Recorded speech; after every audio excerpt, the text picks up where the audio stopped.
আজকে সেই তারিখ যে তারিখে ইনকিলাব মঞ্চের শহীদ শরীফ ওসমান হাদি ভাইকে শেষ বিদায় দিয়েছিল লক্ষ কোটি মানুষ। ডক্টর ইউনূস বক্তব্য বলেছিল তাকে বিদায় দিতে আসে নাই।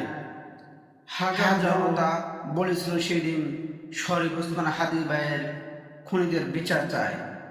কিন্তু কি করছে সেই গভর্নমেন্ট? সাধারণ মানুষের বা কি করছে? চাপ তো দেয়নি সেই সরকারকে, সরকারে আরামায়েশে দিন কাটাচ্ছে। কিন্তু আমাদের ভাইকে যে খুন করেছে সেই খুনিদেরকে এখনো ধরতে পারেনি, হয়নি তার বিচার। কেন তোমরা সাধারণ জনগণ এখনো বসে আছো? রাস্তায় নামো, মাঠে নামো, নির্বাচনকে স্থগিত করো, আগে খুনিদের বিচার করো, তারপরে নির্বাচন করো।